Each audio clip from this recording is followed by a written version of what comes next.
শ্রমিক খেপায়েন না। আপনারা সরকারে যারা আছেন বালাই বালাই, আমরা বলতে চাই আমাদের সাথে চাল বাহানা করেন না। আমরা মেহনতি শ্রমিক, খেটে খাওয়া শ্রমিক, আমরা ক্ষমতায় যাব না, আমরা উপদেষ্টাও হব না। আমরা চাই পাটকলের শ্রমিকরা বঞ্চিত। 5টি পাটকল, Khalishpur jute mill, Daulatpur jute mill, KPD jute mill, জাতীয় জুট মিল, আর জুট মিল, এমএন জুট মিলের শ্রমিকরা 1টি টাকাও পায়নি কেন? আমাদের টাকা গচ্ছিত আছে পাট মন্ত্রণালয়। এই যে বর্তমানে পাটের মন্ত্রণালয়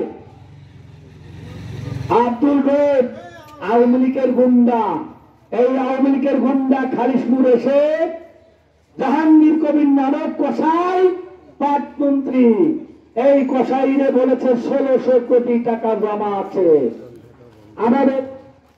আমাদের 5টা পাটকলে মাত্র 200 কোটি টাকা লাগবে, তেমন কিছু না।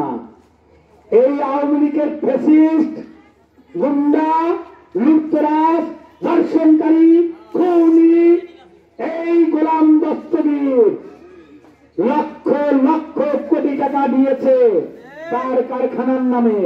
পাটকল গুলো বন্ধ করে আমাদের টাকা দেয়নি।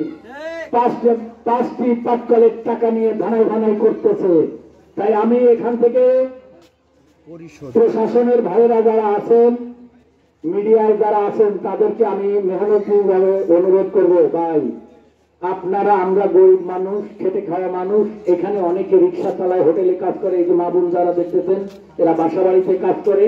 অনেক মা বোনরা রাস্তায় রাস্তায় টাকা পয়সা চায়, টাকা পয়সা চায়, টাকা পয়সা চায় দোকানে দোকানে, ভিক্ষা করে ভিক্ষা। আমাদের শ্রমিকের সন্তানরা অন্ধকার জগতে ঢুকে গেছে, মেয়েরা লেখাপড়া করতে পারতেছে না, অন্ধকার জগতে ঢুকে গেছে। এর জন্য তাই এই বিটিএমসির গুন্ডা, এই বিটিএমসির কর্মকর্তা আজকে 5 বছর বসে বসে টাকা নিচ্ছে। আমি এই সরকারকে উদাত্ত আহ্বান করবো, বিটিএমসিকে অনতিবিলম্বে বিলুপ্ত করা হোক। এই বিটিএমসি বসাই বসাই টাকা দেওয়ার বাঁচবে না ঢোল, বাঁচবে না ঢোল, বাঁচবে না বাঁশি, এটাই আমরা চাই। আমি রাস্তায় কান্দবো, আর এই যে জনবিষ আমি সেদিন ঢুকলাম, এই চোরের বাচ্চা চোর বলে আপনাদের 60 দিনের টাকা কই?